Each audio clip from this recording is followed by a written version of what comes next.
Well, good evening.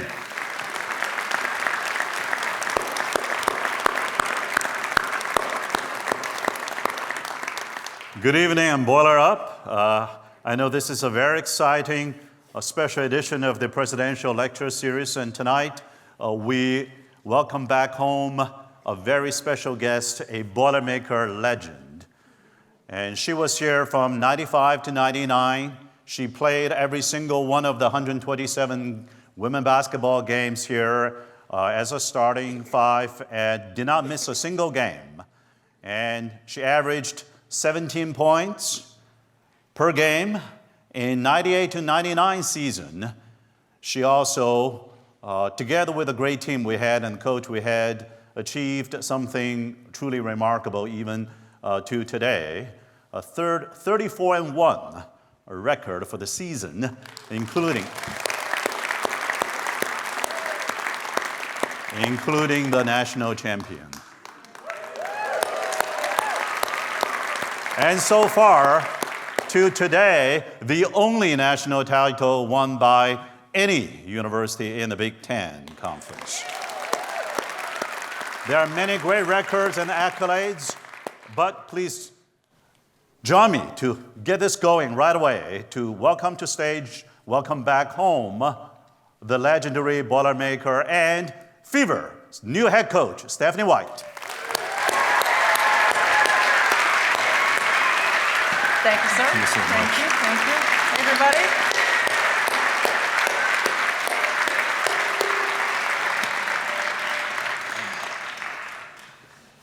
Welcome back home, Stephanie. Thank you. Glad to be here. Thanks I for know how having me. busy you are. So you're on the TV a lot, Yes. including recently some new recruits. Yes. We'll get to that in a minute.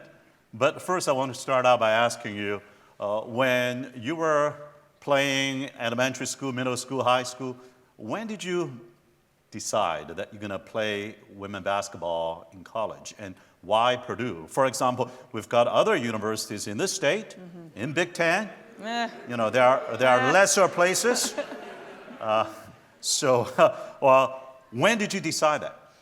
Well, you know, I decided at a really young age, I think I would probably say third or fourth grade, that I wanted to play college basketball. I don't think I really thought it was, or understood that it was realistic until the seventh grade when I got my first college letter. And then it became realistic. And ironically, my first college letter came from Nell Fortner when she was an assistant coach at Louisiana Tech back in the day, who would eventually become a head coach of mine here at Purdue. And then it gave me a new fire. Hey, it's realistic now. I can do this. And, you know, I grew up in a small farming community in Indiana, and, you know, we didn't have social media. We didn't have a lot of exposure. And I think back then it was thought that you had to go to a big school in a big city to get seen by coaches and be recruited. And, you know, so for me, it was started as a pipe dream and then became a reality. And Purdue, you know, mostly because, you know, I grew up in Boilermaker country, certainly. But I originally also started, and I majored in aviation. So when I came to Purdue, I majored in aviation for 2 years. So I knew I could get academically, you know, what I wanted. I thought one day I was going to walk on the moon and be an astronaut. And, you know, now I just coach. You know, The feeling's about the same. Right. But I could accomplish my academic and athletic goals. Yes. It's so close to home. I was a bit of a community project, I call myself. My entire community really helped raise me and helped propel me and help me get the opportunities that I had in front of me. And so they were able to continue to follow my career, and that was important to me. Yes, it really takes a village. And I want to come back to this academic, athletic, doing both at the same time in a minute. But you were here for those 4 seasons, and you did not miss a single game, which is remarkable. Considering that happens all the time now, I guess it was. What was it like as a student athlete in the 90s here at Purdue? Yeah, not as hard as it is now. You know, I certainly don't think. You know, we didn't have as many distractions. We didn't have as many, you know, people in our ears. Right? It was really, you know, we go to school, we go to class, We go to practice. We go back to the dorm. We eat the dorm food. We didn't have all these luxuries that they have now. And we study, and that was about it. It was pretty much a regular cadence, disciplined cadence. And, yes. As my teammates used to say, I was pretty square, so I didn't do a lot of fun things in college. To me, basketball was fun. Right, and I was a competitor, and so I wanted to be elite in academics, and I wanted to be elite in athletics, and I stayed pretty linearly focused on those two things. Well, I bet winning the national title was fun. Yes, that was a lot of fun. Winning is fun. So, yes. Winning is fun. Yes, it is. So tell us a bit more about it. You had a great season. You started out great, a 34-1 season. But, the tournament is tough. Yes. You can't afford to lose a single game. And by the time you get to Final Four, it gets really tough. A lot of pressure on the team, I bet. And just last season, our men's basketball team went all the way to championship game, first time in 55 years. Yes. Final Four for the first Yes. time in 44 I years. was in the building that day. I got to watch that game. Many of us, we were there, right? Raise your hand if you were there in one of those 6 games last season with men's basketball. And it was nerve-wracking. And we were just sitting there watching. Imagine, you're actually down there playing. Yes. So what was going on in your mind, let's say, at that championship game against Duke? Yes. I'd say we still benefited from, we didn't have all the distractions, right? We had print media, and that was about it. Now, there was a lot of them, but we weren't reading the newspaper, all that much. We weren't seeing how good we were every single day like everybody gets to see now. But I also think we were a very business-like team. We were a team that was pretty focused on the next thing. We were pretty focused on the game in front of us. We didn't really celebrate our wins, probably in ways that we could have or maybe should have. And we just, even when we won the national championship, we were like, okay, what's next? And so I think we had sort of a benefit of having a team that was just connected in so many ways, but we were so focused on our ultimate goal of winning, and we did not skip steps to get there. So we didn't get anxious, we didn't get nervous. We just knew that we had to work our tails off every single day to accomplish what we wanted to accomplish, and we stayed in the moment. And we were allowed to stay in the moment, because there wasn't the circus around us. And I think that allowed us to just accomplish some things that many didn't think that we could accomplish. Well, we Boilermakers often play as the underdog. And I'll always say that there's no substitute to victory. That's paraphrasing, I think, Winston Churchill. I don't want people accusing me of plagiarism, but so citing the source, Yes. Winston Churchill. But I think there's no sweeter victory than that of an underdog. That may be actually a new sentence. But so when did you know, when you were playing Duke, that this is game? Was that particular moment say? Well, yep. it wasn't a pretty game. For those of you who watched, it was not a pretty game. I think there was a moment, if I remember correctly, we went into halftime. It was fairly tight at the time, and there was a moment in the second half where we could feel just the momentum starting to pick up. It was a very disjointed game. But I'll tell you, the year before, when we got beat in the Elite Eight, before we, the one game away from the Final Four to Louisiana Tech, I knew that summer that we were going to go back and we were going to get in the Final Four and we were going to play for a national championship. I told my family before the season even started, buy the plane tickets, we're going. Right, we're going. And so we knew we had the opportunity if we could stay healthy, because it always takes a little bit of luck. If you can stay healthy, if we can stay locked in and keep the main thing, so to speak.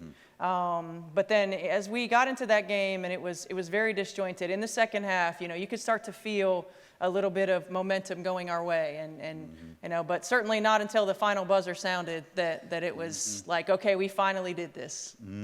Yes. Well, I want to ask you about the 3 coaches that coached you when you were a student athlete here. In particular, Coach Pat. And how was it like? and I assume every coach carries a bit different style, and you had to adjust from freshman to senior year. And what was the relationship like between the team and Coach Peck in getting to that national title? Yeah, it was a journey. It was a journey. I mean, 3 coaches in 4 years is not ideal. You know, we had a lot of turnover in our roster from my freshman year to my sophomore year. You know, I think we were picked to finish last in the Big Ten my sophomore year. We only had 3 returning scholarship players, and that was the year that Nell Fortner came in and brought Carolyn and Carrie, who I see right here, and Stack as assistant coaches. You know, and we surprised everybody and won a share of the Big Ten title.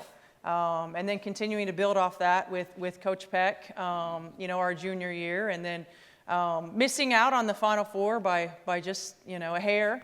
And then Coach Peck was going to leave and go to the WNBA and you know, ended up staying. And, you know, I think, again, you know, we were just so fortunate fortunate in some ways, I guess now that there's NIL, maybe not so fortunate in others, that to grow up when we grew up, that you know, we weren't distracted by the noise, right? And so, you know, we bonded as a team and bonded around Carolyn. Certainly, we were all disappointed that we thought she was going to leave, and happy that she stayed at that time. But really bonded around the fact that we get one more go with this group.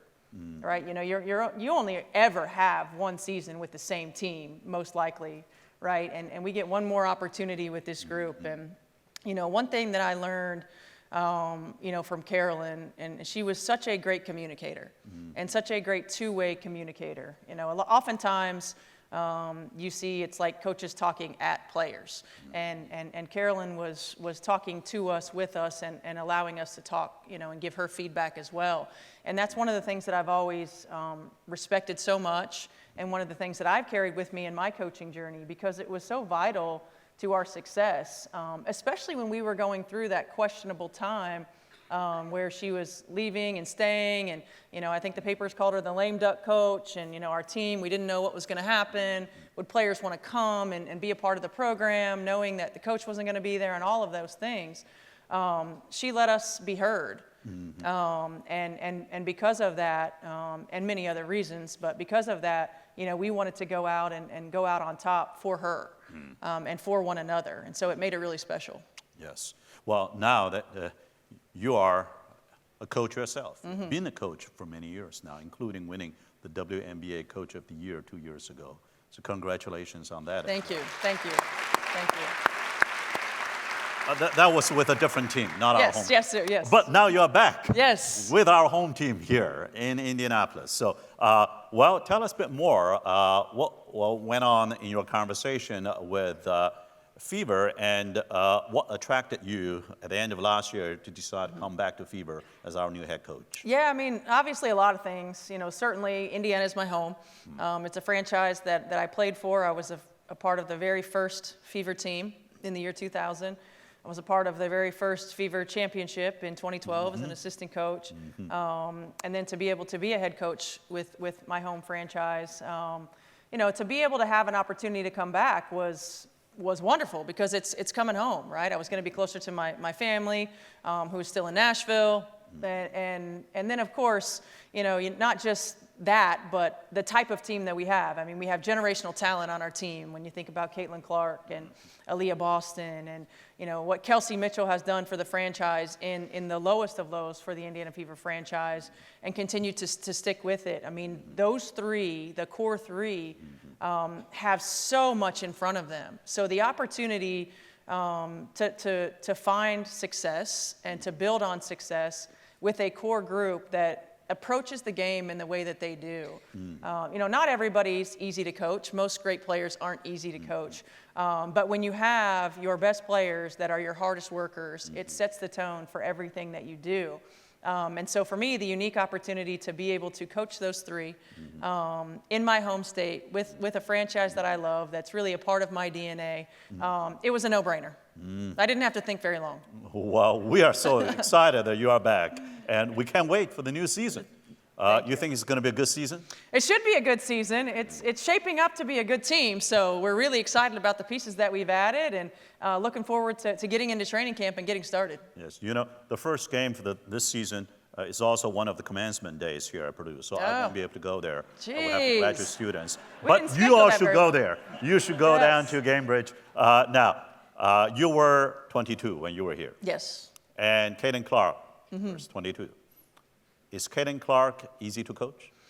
Well, so far she has been. Okay. I haven't done a whole lot yet, so far she has been.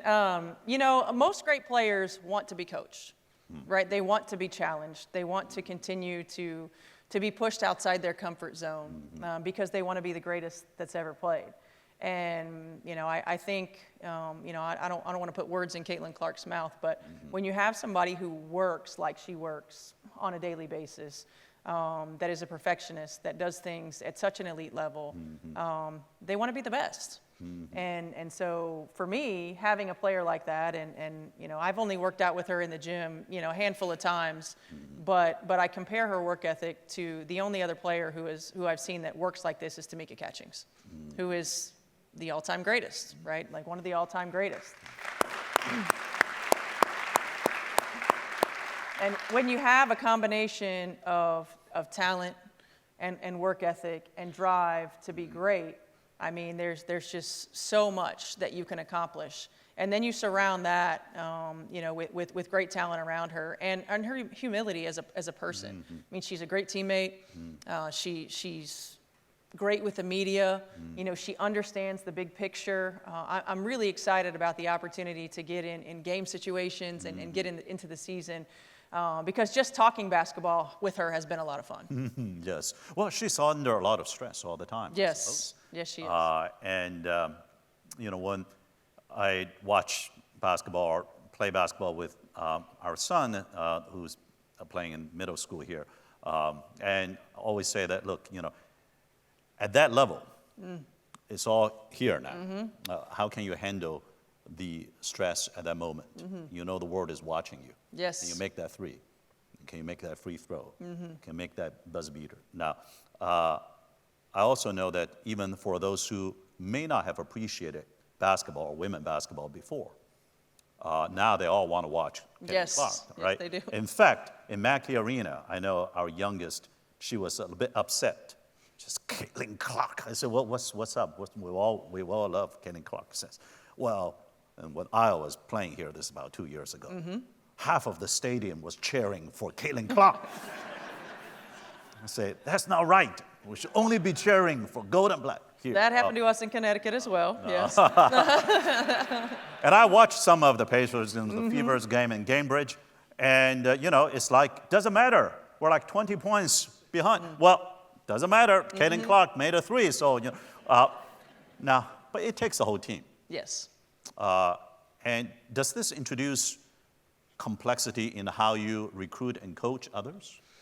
I think you have to find the right pieces. You know, when you have players, a player like Caitlin Clark, you got to find the right fit around there.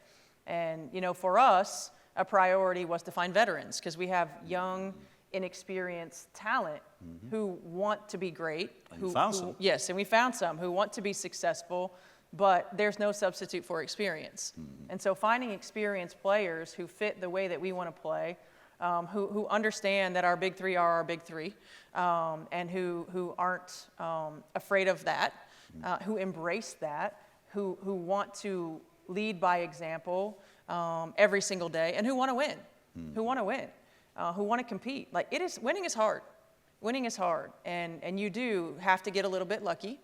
You know, you stay healthy, you get the right draw, you hit your peak at the right time. You know, for us, building chemistry is going to be really important. But surrounding Caitlin and Aaliyah and Kelsey with the right people is more important. But the number one thing that each one of those players said when we got the job and we started free agency was take care of our locker room. It's not win at all costs, right? It's take care of our locker room. Because any of us who has been a part of special teams and championship teams know that talent is not enough. When you come back, you know, 10, 20, 30 years later, you're talking about the relationships. You're talking about the sacrifice. You're talking about the joy in the locker room. You're talking about, pulling for one another, and you're talking about being great teammates, right? And all the joy that you celebrated throughout the journey. And that's about the locker room. And so they have the big picture in mind. They know how to keep the things that are important, and at the forefront of everything that they do. And they help us understand that we're not going to sacrifice the locker room to hang a banner. We're going to use the locker room to get us our banner. Yes. And we can't wait for that banner. Yes. As you said last time, that was 2012, right? Yes, 2012. Coach. If you think about the new resources coming to Fever as well, Yes. including the new physical facility, the training facility. I don't know when it's going to be ready, but it looks very nice. It looks amazing. Yes. Yes. So what's your assessment of the investment that we are putting into Fever? And what do you think the new training facility is going to do? I think it's going to be a game changer.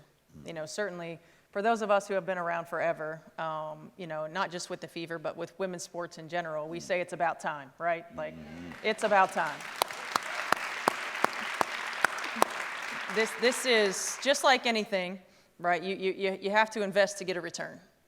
It's just like anything that you do. You have to invest in it to get a return. And women's sports has been on the rise, and it has been pigeonholed, and it has been hard to find, and it has been put on the back burner. And each generation of player continues to just push through and move the needle until eventually we shatter that glass, right? And it's now moved in a way that all of us had hoped, that all of us had dreamed. And now we're starting to see the impact of that and the investment that it's going to take. And it's imperative, because in our league, if you're not willing to invest, you're going to get left behind. It's necessary to recruit free agents. It's necessary to keep elite players, staying on the cutting edge of not just sports performance in terms of having a practice facility, but sports performance in terms of nutrition and recovery and strength training and sports science and all of these things that are so important to not just becoming elite, but staying elite. We didn't talk about nutrition when I was a player way back in the old days, right? Like, we thought warm up was static stretching and nothing with dynamic warm up. And, we had one person doing three people's jobs. And, it's just, you can't be your best when you don't have everything that you need to be elite. And having it in one place is going to be a game changer for our franchise. Well, we're so proud of the investment that's been made to this training facility, especially with the city of Indianapolis becoming even bigger magnet for sports in general. And not a lot of people appreciate the fact that not only have Indy 500 professional teams, great and getting better facilities, NCAA is headquartered here, and we've got now Purdue main campus expanding to Indianapolis for the first time last summer. I have to talk about it. That's part of my job. Yes. You can give me any topic I can connect it to. Our expansion of main campus for the first time to the urban setting.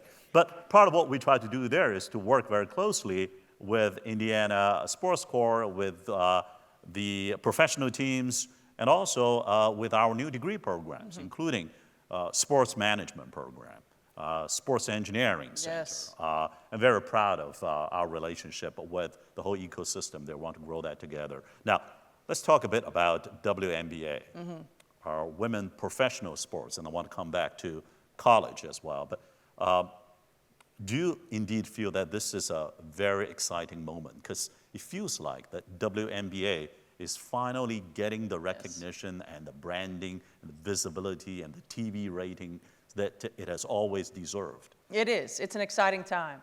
And, thinking about whether it's our facility or our franchise, and, certainly the Simon family has always been so supportive of the WNBA franchise. And, when you get generational talent, and when you get, and I think Chiney Agumake said this on ESPN a few days ago, we think of Caitlin Clark as a needle mover, but yes, she is the needle.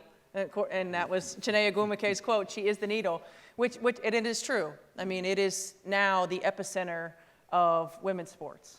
Indianapolis is the epicenter of women's sports. Our Fever franchise is the epicenter of women's sports. And we are very fortunate to be at a time where a lot of things intersected, right? Great basketball, athletes and players are as good and as athletic and as dynamic and versatile as they've ever been.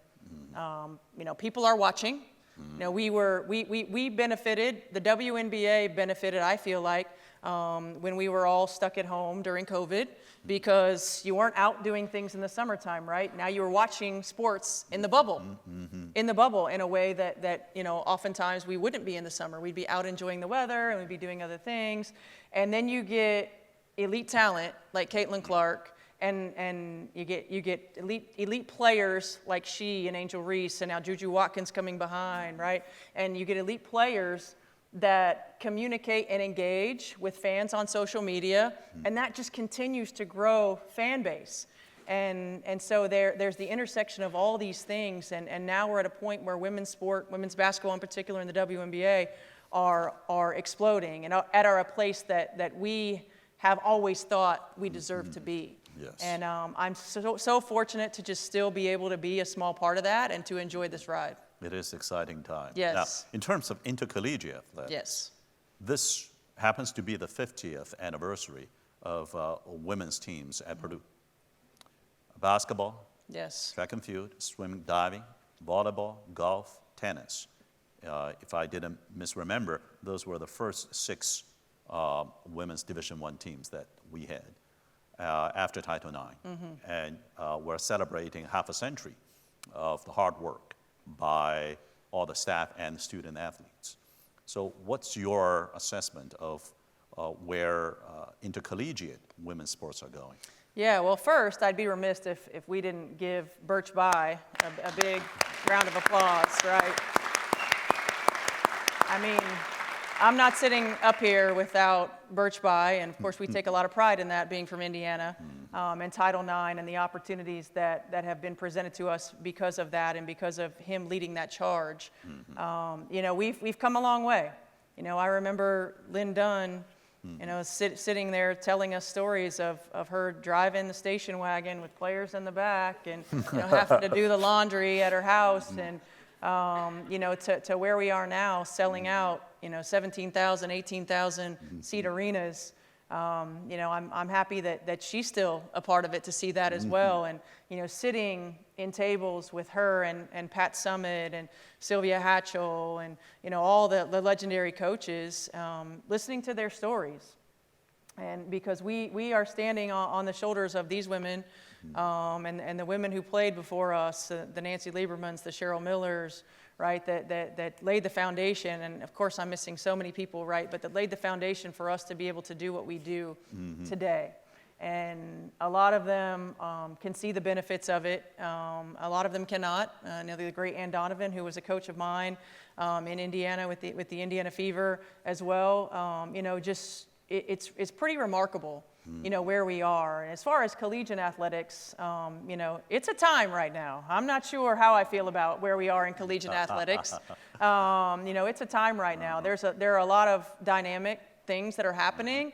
A lot of things are evolving and changing rapidly, and to be able to keep up with it is very difficult.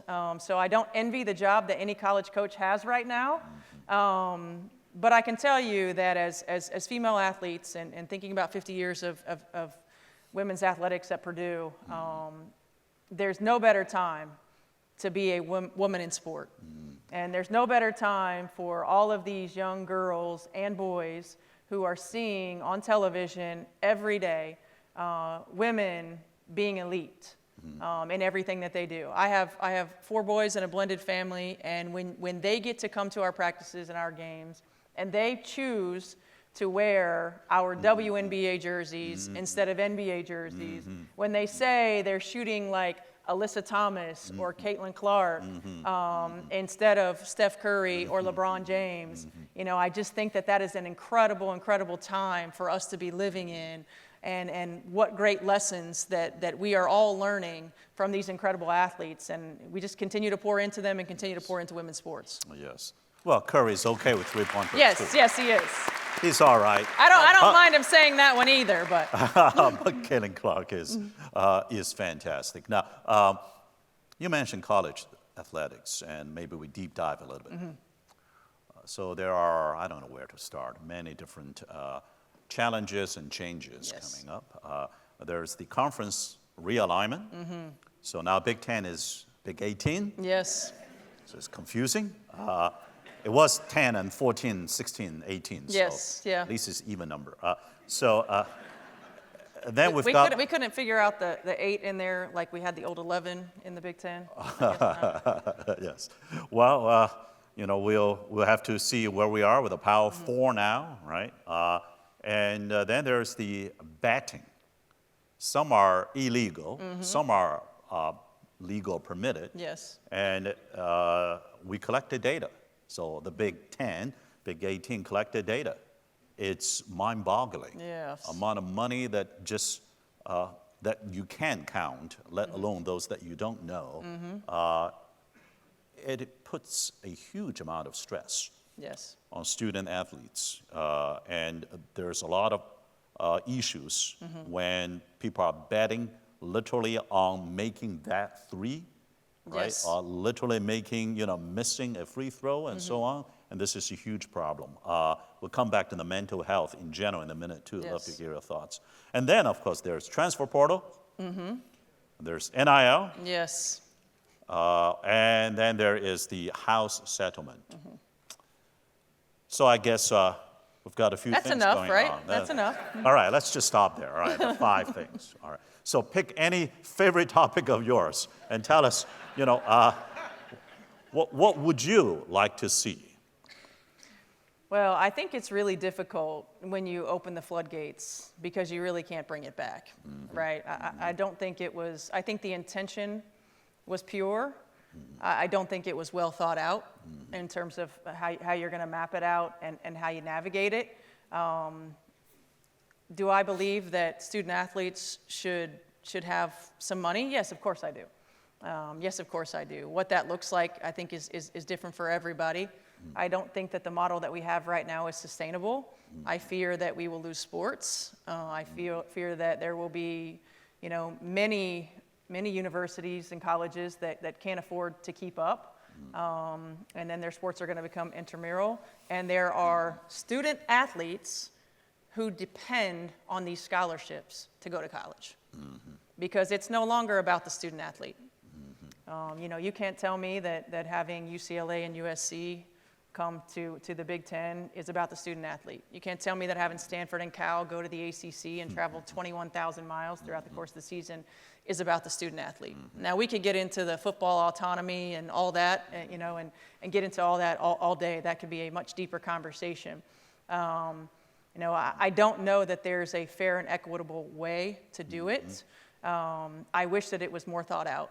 I don't know that we have exact answers, but I do think that we have to peel back the curtain a little bit and remember why in intercollegiate athletics and why we do what we do. And it is for these kids to get an education, to have an opportunity to participate. And so we need some think tanks, right? We need some think tanks to come in and really dive into this issue. And how can we make it fair? How can we make it equitable? But how can we protect the sanctity of what many student athletes are really here to do? Not all, but very few are going to go pro. Very few are going to play at the next level. One day the ball is going to stop bouncing, for many of them. And those that are depending on these scholarships to get them a college education, I really worry about them. Yes. Well, there's going to be a decision made by a federal judge in California in less than 2 months' time. We'll see what that is going to be. And if it goes one way, then there will be a lot of implications to the revenue share, to scholarships, to NIL boundaries and transfer portal boundary conditions, not just here or Big Ten, but really throughout the entire intercollegiate athletic world. And I agree that the intent could have been a very good one. Yes. But the guardrails or the lack of guardrails, and for example, the transfer portal is now just so frequent. And how can you really study seriously when you have to transfer that frequently? The NIL, some would look at NIL and say a certain case like Caitlin Clark, right? That makes sense. People get it. And then the other cases, people scratch their head a little bit. Yes. How do I understand this? How do I decipher this? Well, I'm proud to say that here at Purdue, your alma mater, your university, we have leadership team and the board. We've got a great athletic director in Mike Babinski and the coaches, including Coach Katie, who are just so aligned with the spirit, the old-timer spirit of intercollegiate athletics. For example, our student athletes, and there are about 535 of them, and they are all students.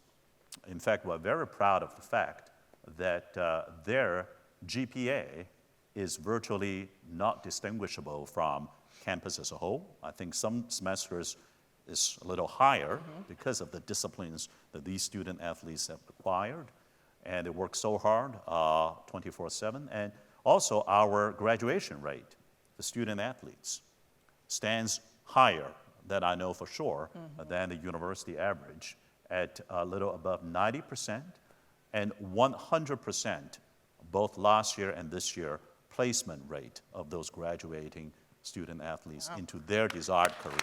Wow. So, you know, we're very proud of winning, but we're also very proud of, even more so, of winning the Boilermaker way. Yes. And that really is part of the culture here, and it's our job, well, primarily Mike Bobinski's job, and he's done this job remarkably well to continue that spirit while adapting to the new world around us. And, well, what do you think about the student-athlete mental health issue? You touched upon it a few times already, and it's not getting easier. Social media and the 24/7 news cycle, and now the NIL deals, now the potential settlement revenue sharing opportunities. That's introducing both a different kind of team dynamics, I would imagine, in locker rooms, as well as to individuals' mental health issues. And any advice for our student athletes and for the teams? Yeah, I think it's really tough. It's, you know, it's hard when you're a young person, you know, to try to turn it off, right? To try to put it down, to just say, oh, well, just don't go on social media. Like, their whole life right now is on social media, right? Like, what are you going to do? Like, for me, it's easy. Like, I can shut it off. I can not get on it. I don't need it. You know, but it's the way that they consume almost all of their information. You know, where we used to read the newspaper, and then when I was in college, we got that thing called the internet, right? So then we could go to the Google, you know, and find things. And now it's like they consume things in these 20 to 30 second clips on social media all the time. You know, I think it's, you know, the parents in me is very concerned about how damaging it is. You know, certainly the coach in me is always concerned about how we help our athletes keep the main thing, avoid distraction, stay focused on our team, stay focused on getting better, get enough sleep, get enough rest, actually read some content that's going to help your brain, right? Like all of these things, you know, but I think the bigger concern for me is safety. You know, you talked about the betting, and you know, I got many a threat over social media because of players playing or not playing and not getting their numbers and not whatever. Like, you're unhealthy if you're really depending upon these kids, right? For your livelihood in your betting circles, right? Like, it's not healthy.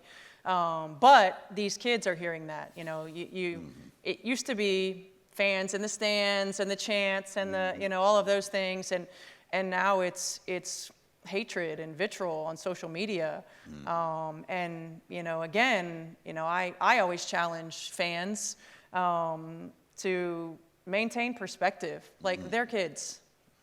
They're kids who are going to school, they're kids who are playing a game that they love, they're kids who are doing the best that they can. You know, they're learning every single day and they're growing every single day. And the concern for me is that I don't see the same joy in these players playing the game that I saw when I was playing. Right, the smiles and the high fives and the joy in training, and because there is so much pressure and there is so much stress, and it comes from all areas, right? It comes from all areas, and yes, be a fan, be a fan, boo, you know, scream, do whatever, but also be a human being and understand that they are human beings. Yes. And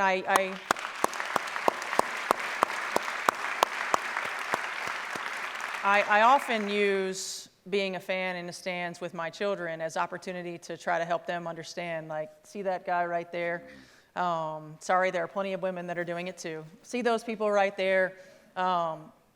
Buying a ticket to a game does never give you an excuse to act like that, right? Like that is not what we do, right? That is not how we behave. You can love your team, you know, you can hate on an opponent without being just mean, right? And so I am very concerned about the mental health of our student athletes. I'm very concerned about the resources that we have to help them through this. And I'm also concerned because as athletes, you know, we're conditioned to just grin and bear it and take it on the chin and put one foot in front of the other. And so continuing to help student athletes understand that it is okay to seek help and to use these resources, and it is okay to drown it out in whatever way you can, because protecting your peace is the most important thing. Yes. Well, we are very proud of our fan base, that they try their very best to be both excited, but also be civil. Yes. And for example, last April, while they were celebrating out, you know, in Chauncey Hill Mall, right in front of the Target, I saw on social media and so on. We were in Phoenix at that time, getting to the national championship game, and I was very nervous. Yeah. And we got a great team on the ground monitoring this. You know, could there be safety issues and setting cars on fire and so on? And apparently nobody got injured. Nothing bad happened, except one mattress was burned. No? Okay. So, well, whoever burned it, you got to buy a new one now. But you know, we are proud of our fan base, including our student. You know, Yes. You know, I'm what they call it, among the students when football games, and I would go to the top of Mackey Arena during men and women basketball games and so on. So, you know, I see our students, they are behaving in a way that just make us so proud, make the team so proud. But, you know, once in a while, we lose a game, lose an important game, and I'll get some angry messages or disappointed messages from fan base, from some alum and so on, and I get it. And I was the other day, well, this is almost 2 years ago, sharing that with my wife, and she said something that just put me back to perspective. And she said, Mung, remember, these were just 18-year-olds. Yes. Maybe 20-year-olds, 18-year-olds. Just a year ago, they were in some small town in the Midwest, in the high school playing, and now they're on national TV, and they're getting millions of people looking at them. Yes, they didn't win the game, but they are just 18-year-old students. And what are they feeling at this moment? Yes. She said, you should think about that and make sure that they are feeling okay. And this really puts a lot of our, you know, that heat in the moment back to perspective. And I hope that we'll be able to bring that smile back despite all the structural changes, despite all the financial elements, despite all the social media, bring the students back to student athletes. Yes. Well, yes. Well, I know that you're very busy, but right before this hour, you spent some time with our women basketball team. Yes. Coach Katie. Yes, I did. And our student athletes. They're working hard in practice right now. All right. You're not there, right? I can't see you. Well, all right. Well, I'm glad you are not here. You can watch this on tape later. And they've got a game tomorrow. And speaking of game, actually in 15 minutes, we've got another game playing in a nearby state. And I know that the other team didn't like us anymore after what happened a couple of weeks ago here in Mackey. So, That happens. That happens. Can't help. But so I want to actually ask you, what's your assessment of our women basketball team today, and then turn into students, please. Yeah, I think the most important thing when I'm watching is how much improvement are players making, how much improvement is a team making.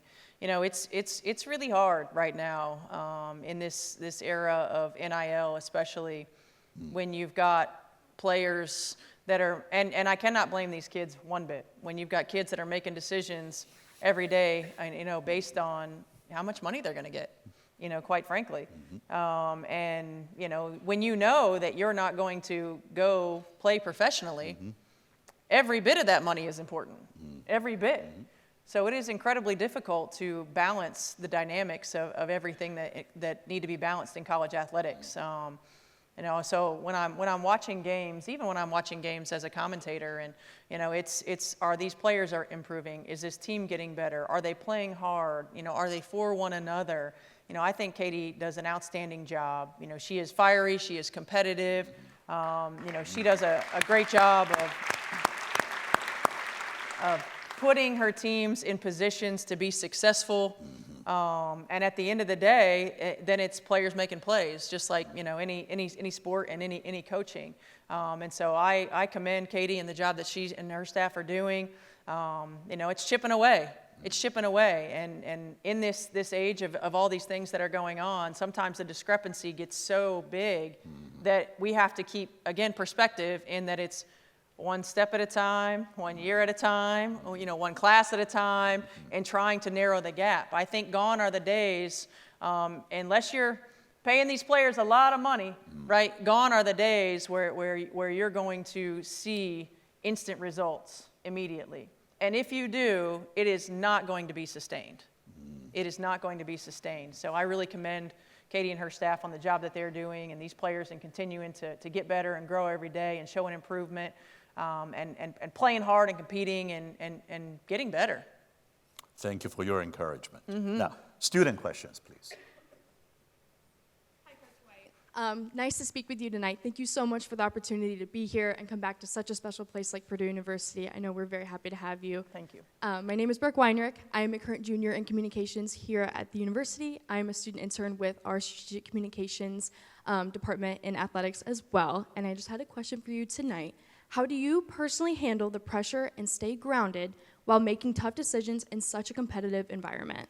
Well, I have children, that helps. I think the biggest thing is, as I've gotten older, as many of us do, we tend to get a little wiser.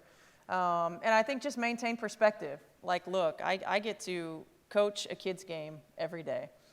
Do I want to win? Absolutely. Am I competitive? Absolutely. But at the same time, I understand that there are lots of important things in life, right? And if there's a day where we don't win and I come home and, my kids give me a hug and they're healthy and they're happy, like that's what matters to me. And obviously my job, I am judged on winning and losing. But I think maintaining perspective helps me be a better coach. I think we never really have balance in our line of work. I think it's more of a flow. And part of my flow is having my kids around, having them in the gym. That helps me find joy in what I do in the hard days. And so I really just try to surround myself with great people, remember, what's important. Understand that my job is to help our players be the best that they can be, but it's also to help them understand the big picture as well. And I think when we do that, and when we find that balance, we find that flow with one another, it helps ease some of that pressure a little bit, and it helps us focus on one another instead of ourselves. And oftentimes when we feel pressure, we're focusing on ourselves. And then go out and do the best that we can do, and that's all any of us can do every single day. make sure that we're prepared, make sure I continue to grow and get better every single day, make sure I'm putting our players in position to be successful, and then at the end of the day, go out and do the best that we can. And some days we're going to win, and some days we're not, but I feel like with that mentality, we're going to win more often than we don't. Thank you. Next question, please. Hey, Coach White, thanks for coming here this evening. My name is Craig Combs. I'm a junior in the Liberal Arts College. I'm also a broadcaster in the Purdue Big Ten Student U.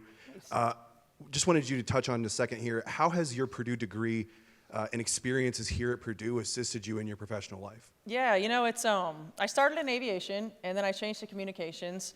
I had no idea what I wanted to do. You know, I got really lucky, you guys. Like, I fell into 2 great jobs.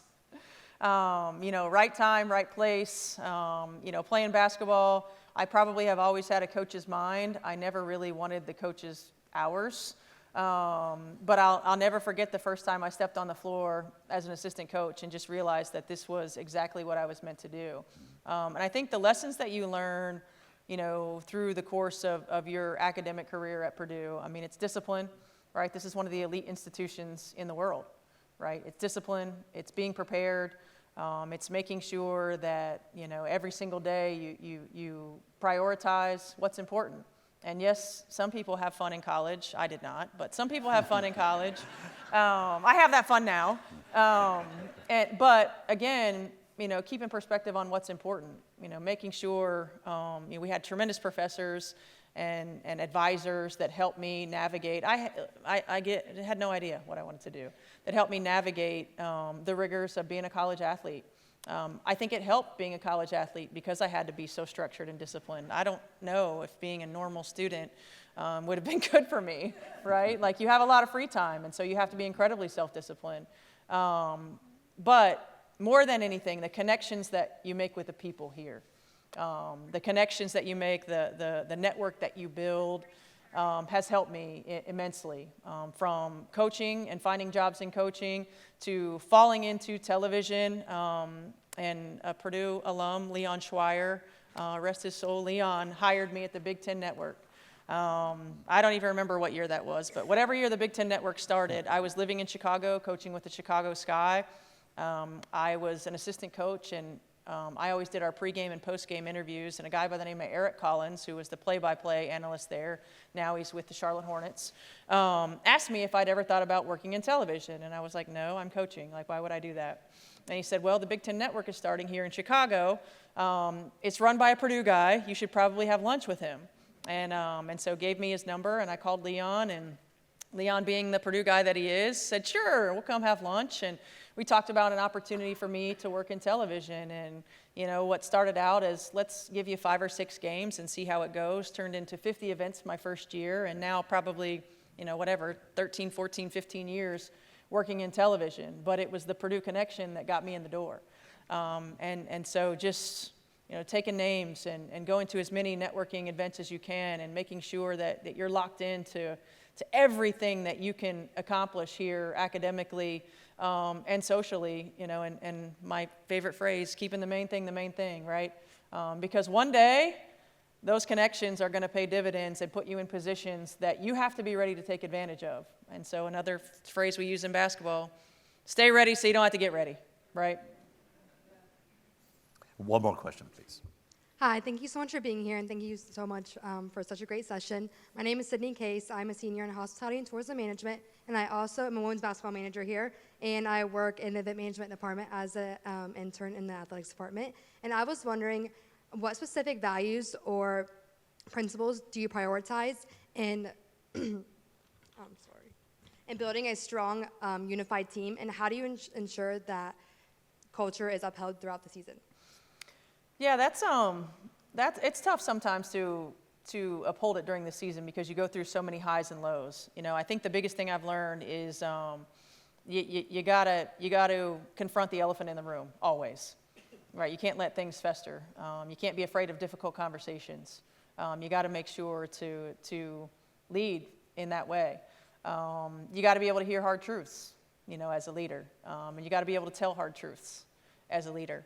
But you also have to surround yourself with people that you trust and people who can help you when you get tunnel vision, and help you see the big picture and can be honest with you and transparent with you. But as far as the things that we value, first and foremost, competitive spirit and competitive drive. Like in our industry, if you're not a competitor, you're not going to last. And it doesn't have to be to win at all costs, right? It's just how you do what you do every single day. Like for me as a human being, like if you're leaving your shopping cart out in the middle of the parking lot, I'm judging you. You're not going to be on my team, right? Like you're not going to be on my team. If I'm watching you and you're on the end of the bench with bad body language and not being a good teammate, like I don't want you on my team, right?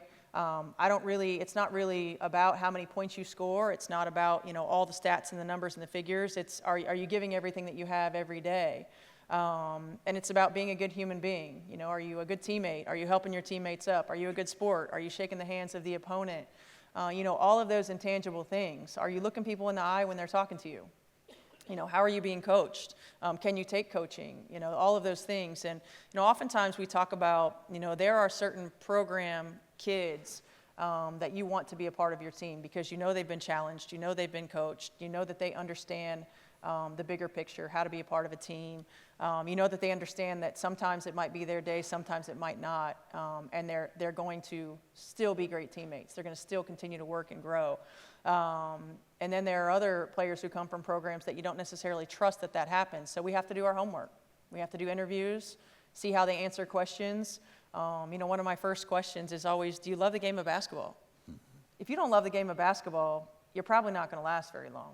You can be really good and you can be really talented, but eventually that's going to fizzle out because it's going to be hard. What's your greatest failure? We don't let kids fail. Like, you have to be able to fail to succeed. Like, I got knocked on my butt so many times, just in life in general. And you have to be resilient. You have to know how to get back up. That's one lesson that I feel like I've learned as a parent. Like, I don't want to save my kids from everything. They need to know how to have difficult conversations. They need to know how to get back up when they've fallen. They need to know, how to connect with other people. So have you failed? And what has that been like for you? What have you learned from it? How have you come back from it? Because everybody else sees the success, and they think that that's all that you've experienced, and it's not. And the success is probably our escape from all of the other things that we've had to go through to get there, right? And it's part of what motivates us and drives us. And so those are some of the questions that we ask and some of the things that we look for. But that's not just reserved for sport. Like, that's life, right? And one of the things that I love about sport is that it transcends, what we do every day on the basketball court or on the field, and it is about life experience and preparing you for life when you have to hang up those shoes. Well, I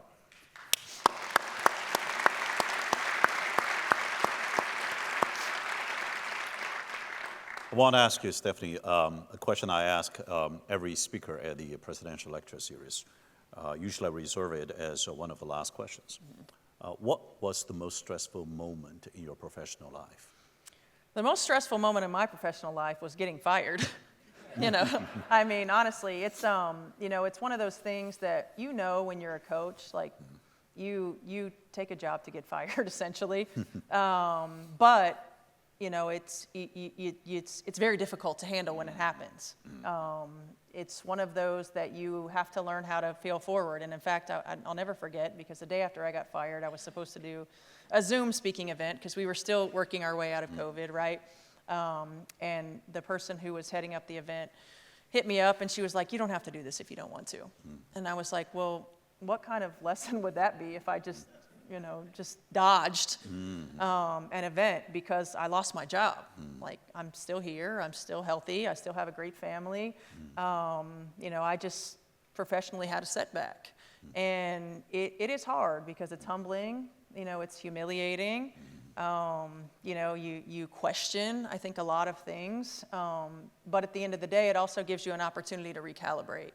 To recalibrate professionally and diving into making sure I'm better, making sure I'm putting myself in positions for success, making sure that I'm continuing to grow, but also recalibrate it in what's important.